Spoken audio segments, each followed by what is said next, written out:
Welcome back, everybody. We are live with another edition of Sentimiento Latino. Sentimiento Latino number 128. Oh my god, that's a lot of Sentimiento Latinos. But of course, it's good to be back with your weekly dose of Latin American StarCraft. And we already have a series ready and waiting for you, as you can see here in the top right hand corner of 2000 Atmospheres LE. We have our Mexican Mexican Terran player. He is pink, representing Unidos por el Vicio. It is WhiteIdra.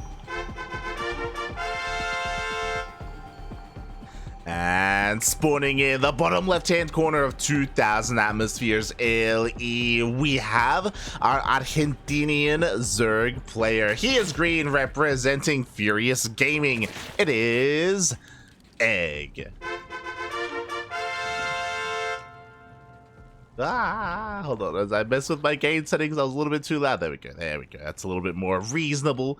Here we go.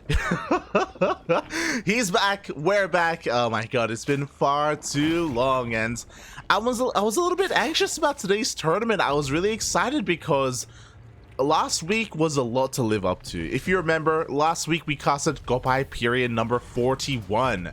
Speaking of, our VODs are already up on our YouTube channel. They're up on Twitch as well, and Gopai period was absolutely insane. If you do not remember, these are week-long spoilers, so you had plenty of time. But if you remember, Cham played in Gopai period. Cham got knocked out by the Zerg Lord, and if you remember, Jim Rising played for the last time representing TvZ Esports. He announced that he was going to be leaving the team, and Gopai period was his last tournament representing that team. And then Tavo came out of nowhere and Tavo knocked him out, and then we had a best of 5 grand finals, and it went all the way to the ace match, and it was crazy, and Tavo won his very first Latin American tournament. He did it. It was insane, his very first one. So last week was like, to me it felt like a very historic event, a very like important event to Latin American StarCraft, and again, it's a lot to live up to. We'll see how Sentimiento Latino goes. Again, we have a very different, diverse pool of players, and it's going to be interesting to see how things pan out here instead. Meanwhile, massive shout out to 2 megabytes. 2 megabytes, 2 megabits. Thank you so much. It's not the fastest internet speed, but you know, I remember when I had less than 2 megabytes download. It was a hard time. I couldn't even watch a live stream. That was back in the day of GOM TV and GSL. Yeah, but thank you so much for the 5-month Twitch Prime. Thank you. Gracias, papi. Gracias.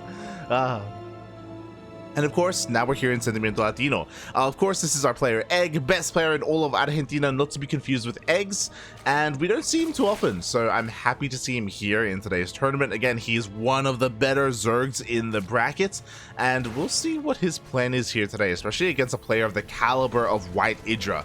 If you're familiar with WhiteIdra, he is the cheesiest Terran player in all of Latin America, but we don't really see too much cheese here. Too much. There wasn't a proxy. Instead, we did have a low ground wall, so he will be very defended against Bane Bust for the most part. I mean, there is still a weak point here to be busted. There is a bunker behind us. We have like a multi-layered, multi-faceted wall, but this isn't a 2-1-1. This is a 3-1-1. There are 3 Raxes in total, and even though we have pneumatized carapace, even though Egg zoomed in, okay, never mind. he saw everything. He saw all 3 Raxes. He saw the timing of the factory, of the starport as well. What's important is that he knows that there is no 3rd CC in the main base. We even have a 4th Rax behind this as well, so everything leads to this being a 2-base all-in.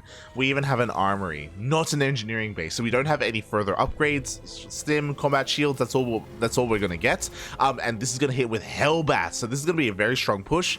But Egg saw this, for the most part. He didn't see the armory, so he doesn't know about the Hellbats. But again, not seeing a CC means that, okay, I need to make units, I don't need to drone up. and Banelings are already on the way. So again, it's all about Egg and making sure he doesn't underreact. He doesn't drone up too much. He doesn't take a 4th base. He doesn't throw down double Evo chambers for double upgrades. He doesn't start working on the lair. Like, he needs to focus on the here and now. And the here and now, it's coming. I think the Marauders intentionally avoided the Overlord to try and again like make this seem a little bit weaker than it really is. Meanwhile, what I'm a little bit worried about is that we only have 4 Hellions, not too many to be honest, so it's a really wonky Hellbat push. We'll see how this goes, because looking at the units tab, oh, we've already got 8 Banelings, we've got 3 more on the way, a lot of Queens. Like, the Bane Queen on its own may be enough to defend. I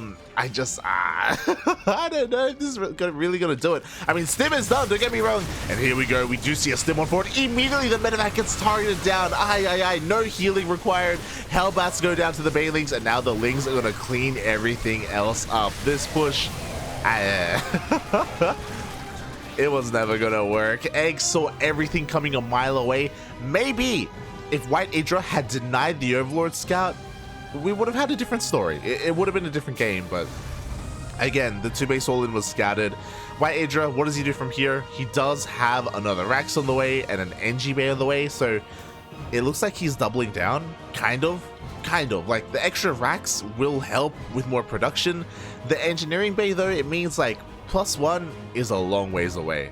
Like, I don't know if the game is going to even last that long. We'll see. I mean, we do have a couple of Widow Mines being incorporated, and I mean, they will help out here. They do require detection to deal with.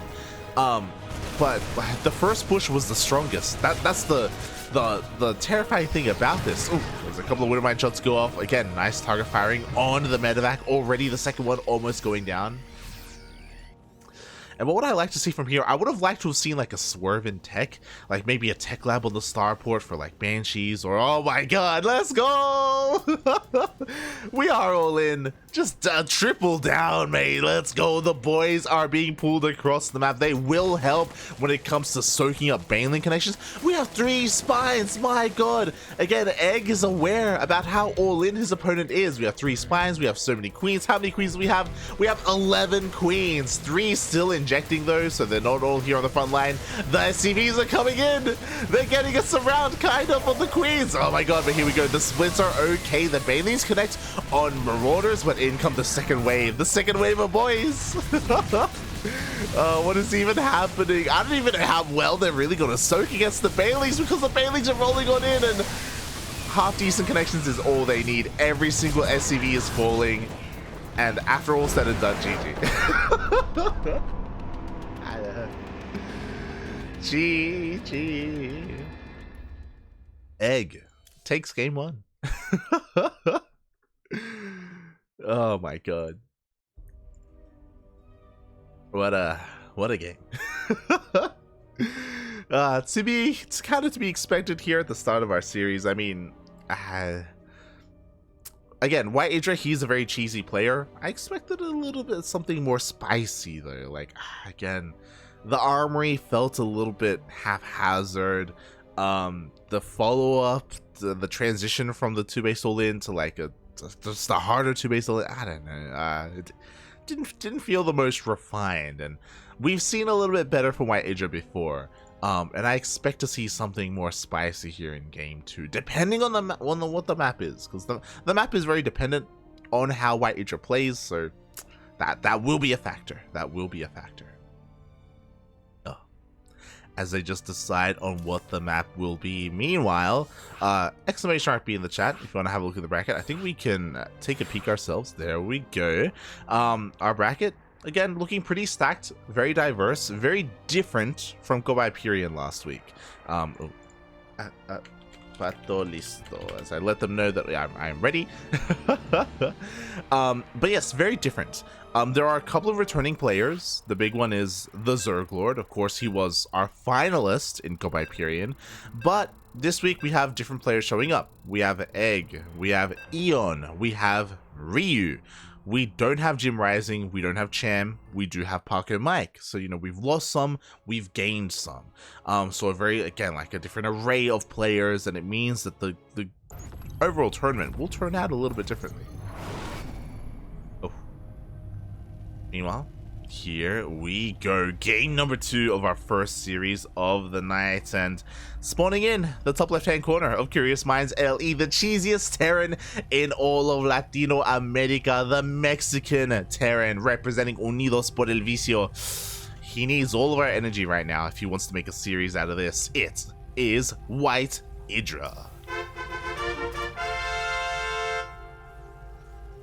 And spawning in the bottom right-hand corner of Curious Minds LE, we have the best player in all of Argentina still, after many, many years representing Furious Gaming. It is Egg.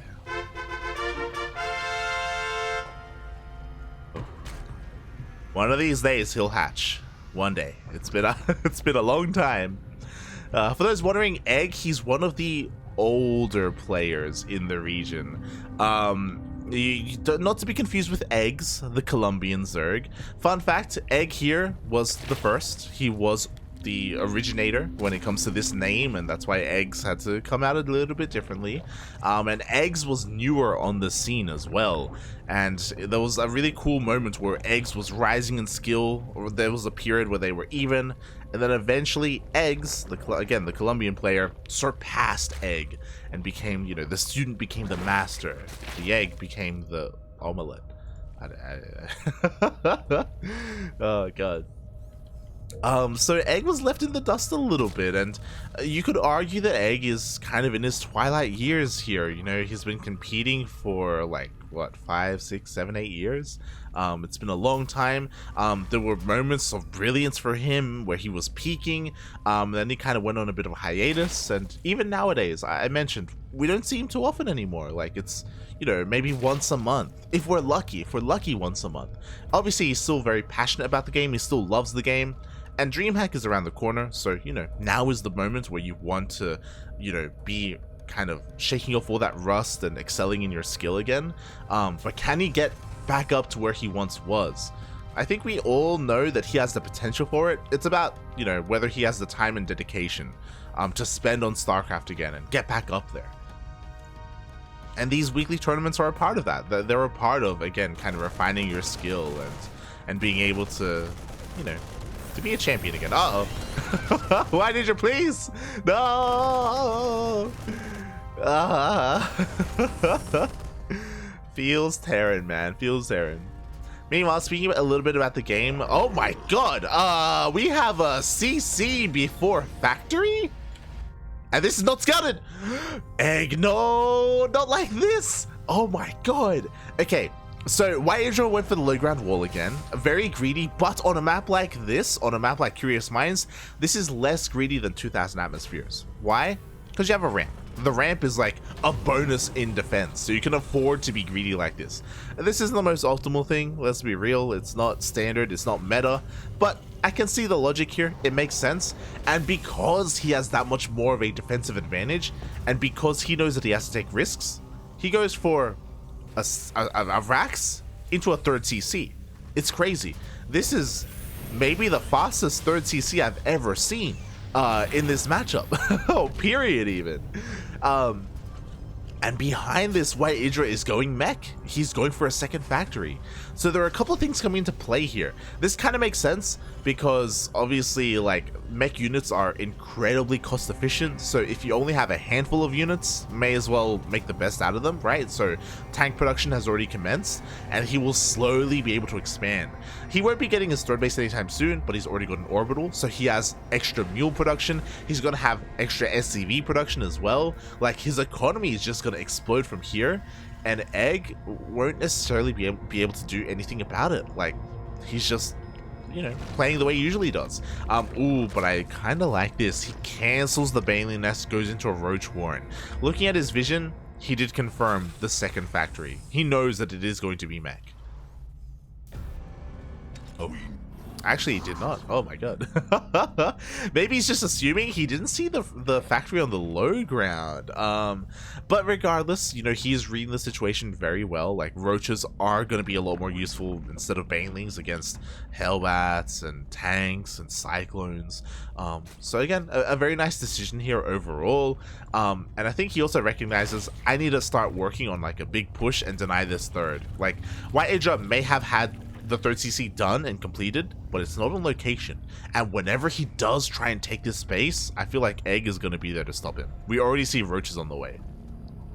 Roaches on the way, lair, double Evo chamber for double upgrades, and he dips on in, and again, spots the armory barely behind the mineral line, gets down into the main base, confirms no additional Raxes, no tech lab on the Rax either, and there is that second and third factory. So now he knows 100% that it is going to be Mac. Meanwhile, we have another wave of roaches on the way. I do think these roaches may be a little bit early, but he's a bit on a timer. He knows that he wants to try and deny the space. Bunker already on the high ground. Decent tank positioning on the high ground as well for WhiteIdra, so not a bad position here for him as he does eventually take the space. Now I wonder what Egg's plan is going to be. Sorry, Eggplant. The eggplant? Oh god.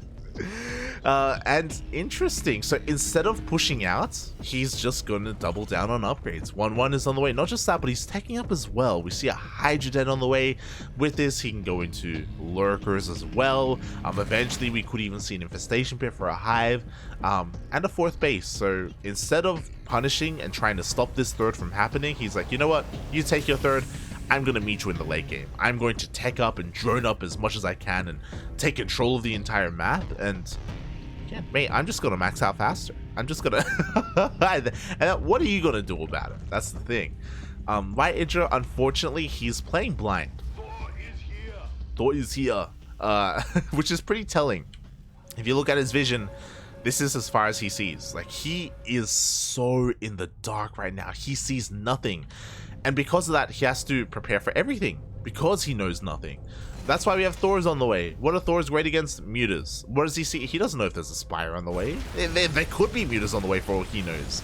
So he just has to, again, kind of cover all his bases, and that's going to hurt him in the long run. Meanwhile, decent clearing of creep here.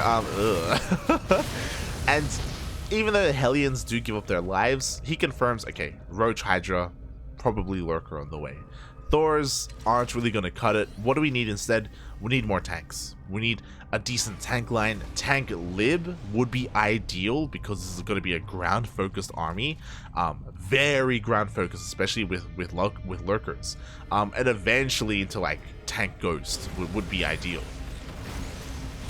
Unfortunately, WhiteIdra is still focusing on like everything. It's the kitchen sink. He's got tanks, he's got Hellions, he's got Widow Mines. Like, Widow Mines are great against Ling Bane Muta, not against Roach Hydra, not against lurkers. They're not bad, but they're not good. Like, the production could be a little bit more refined here as we enter a little bit of a supply block, a big supply block actually. Oof, ay. So WhiteIdra is going to have to focus on that. Meanwhile, I don't know if you noticed, but the Lurker Den is completed. Here it is in the main base. Hive's on the way. So Egg, he's getting into his ideal composition of Hydra, Lurker, Viper. You could argue maybe too many roaches here. Eventually, he's going to want to get rid of them. They're very cost inefficient. They're very like supply heavy in what they really are. So again, he may want to get rid of them. You know. Okay, what my shot went off. There it is. It's still there. Still no detection. But there we go. Overseer is now on the way. Oh, there it is. And yeah, I'm really not fond of this from WhiteIdra. Like, sure, the supplies are relatively even. He's not that far behind in army supply. He's getting a fourth base. But this just isn't the most efficient army. It's just, I really don't like the Thors. I'll be honest. And the Vikings as well. Like, the Vikings have their place. They can zone out the Vipers. But the thing is, Vipers are going to suicide in, get down some Blinding Clouds or some Yoinks, and that's it. Like, Vikings may not be the best choice at the moment, considering what he has available. Well, we'll see, though. We'll see. And he's clearing creep. He's pushing the army back. He's getting maxed out himself, working on his own vehicle upgrades, only one at a time despite having 2 armories. So again, slipping up a little bit there in the macro. But Egg doesn't care, he's just biding his time. Lurker upgrades are on the way, Adaptive Talon's about to finish up. Here are the Vipers sucking down all those buildings, sucking on that Yutus. Maybe too many Vipers? 5? Okay, 5 is a reasonable amount. Okay, it's okay, it's okay. I feel like I would have enjoyed 4, but 5 is acceptable. It's okay, it's okay. Oh boy. And we'll see what he runs into, because there is that Liberator production. We don't have a fusion core for lib range, so we have that little bit of a disadvantage as well. We still have more the Widow Mines, like is this really what we need right now? WhiteIdra. Not like this. Not like this. I get it. He's trying to turtle up.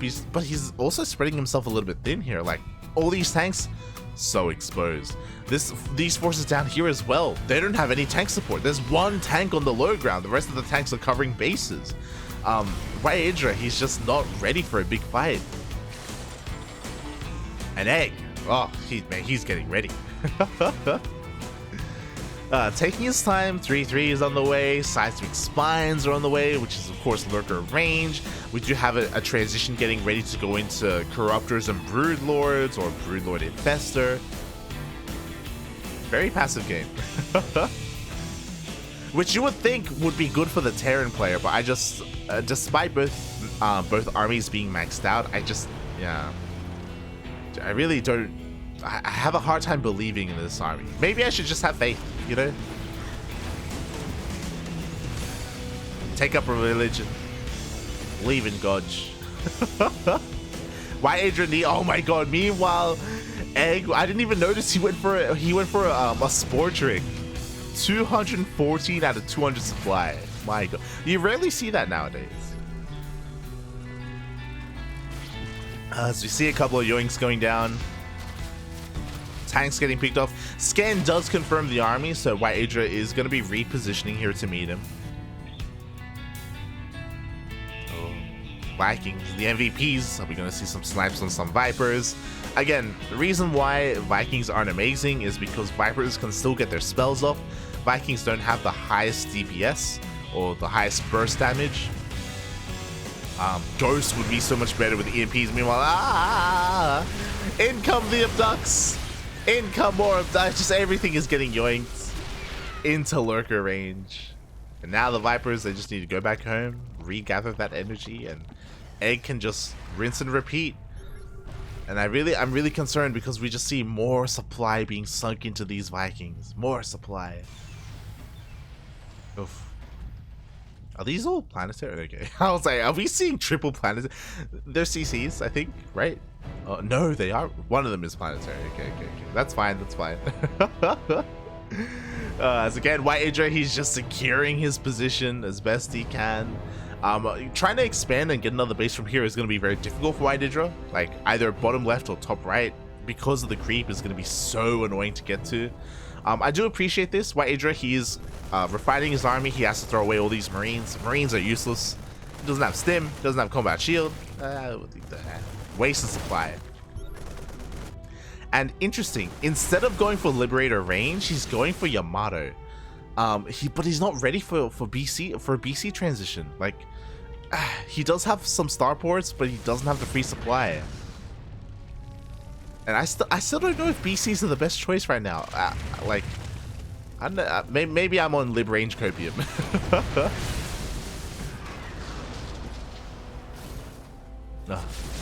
I mean, there's not that much anti-air, to be fair.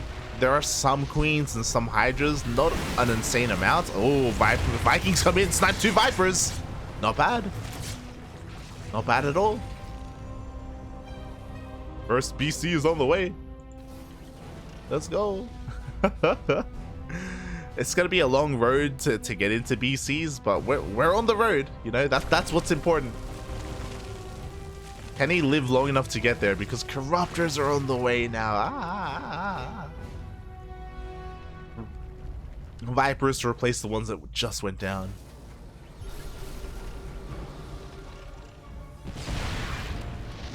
And we'll see, because Egg is also giving his opponent a lot of time. I do think he could have been a little bit more aggressive here. Meanwhile, ooh, decent tank positioning. More of these lurkers are getting picked off. Some yoinks go down on Vikings of all things. Not the best yoink targets. And WhiteIdra, he trades better here.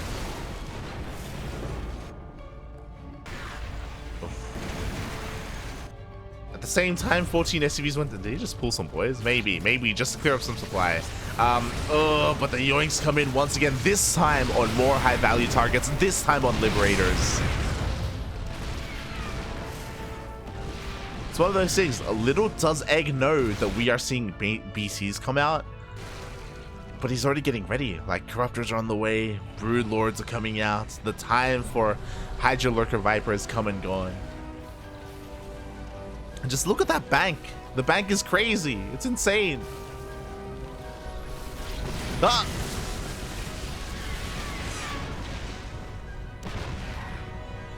Yeah, it's a weird dynamic where WhiteIdra, he wants to lose tanks. Like, he wants to get rid of them. He wants BCs. But at the same time, does he want BCs? To be fair, if you have critical mass of BCs, like, you can deal with a decent amount of Corruptors. Definitely. Especially with your Vikings and Thors to support. Anyway, here we go. The army's pushing in once again, but there are just still so many lurkers. The Brood Lords reveal themselves. Ah! Do we have too many Brood Lords though? Units tab. We only have 2 Corruptors. Mate, BCs are gonna be king. Lure the Brood Lords into a false insecurity. Dive in, Yamato, and just clean everything else up. We need more anti-air. Egg, please.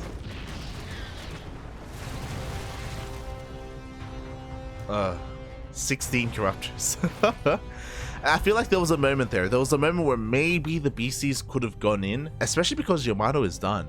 So, like, he doesn't even have to commit too hard with those BCs to focus down those Brood Lords. But alas, the time has come and gone. Brood Lords turned around. They retreated.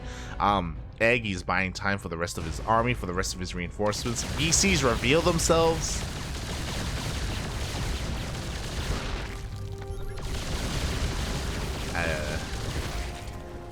And now Egg, he's just going to be getting ready for it. He doesn't have everything that he needs, but there we go. We have Pathogen Glands on the way. We should be seeing Neural after this as well to go into Broodlord Infestor.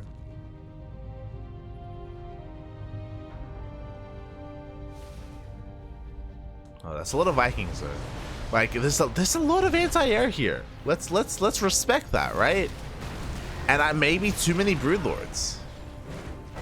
If Egg doesn't control well, like, I do think that WhiteIdra can clean up all these Corruptors. Meanwhile, we have, oh my god, a parasitic bomb on top of every single Viking. No, the BCs as well.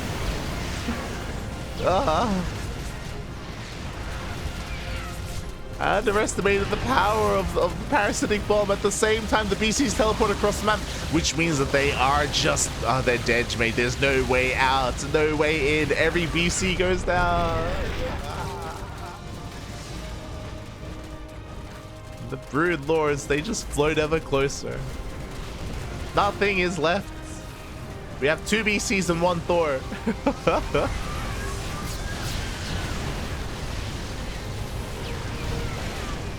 Oh. And the BCs managed to escape, which is cool and all, but Planetary is going to go down. And again, WhiteIdra just doesn't have a bank. He just can't replenish everything. And unfortunately, the production is exposed. The starports are not where they need to be. Not like this.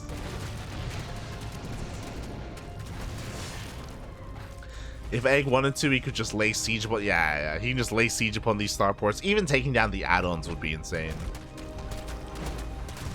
You ever switch into Hydras for some reason?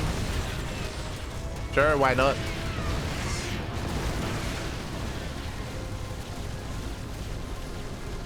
And these three BCs, they're going to be the last BCs we see in this game. It's a... oh, God. Despite the massive amount of anti-air, again, we have to switch into all these Hydras. Tanks are doing what they can, and they do trade well against the Hydras, but now the Broodlords are slowly encroaching on the Terran army. GG gets called. GG, well played. Good luck, Egg. will take the series.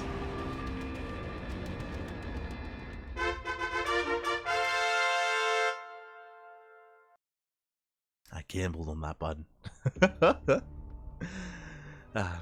GG, well played. Congratulations, Egg will move on, and he moves on to face one of the Ducklings himself. That is one of the big reasons why we chose this series, because Egg moves on to face Ryu. Ooh, let's go, let's go. Again, my condolences to WhiteIdra. I do think that he had the best opportunity here in game number 2 to really showcase like what he's made of in the late game. And I mean, he did get maxed out. He was able to get his half of the map, for the most part, saturated. But the army composition was questionable, and the tech transitions were arguably maybe a little bit late, maybe not the best transitions at that time either. I mean, mass BC is kind of what you want in the late game. It's kind of what you want to strive for, but getting there and surviving, like, that's the hard part, right? Getting to a critical mass of BCs in a good economic position is a hard thing to do. You can't just like skip some steps and just, again, rush there. WhiteIdra tried to, and yeah, he was kind of caught in a really awkward position. GG. Oh, and I hope that's not the last we see of WhiteIdra. It won't be, you know, he's always here. He's one of the regulars in these tournaments, so I'm sure we'll see plenty more of WhiteIdra in the future.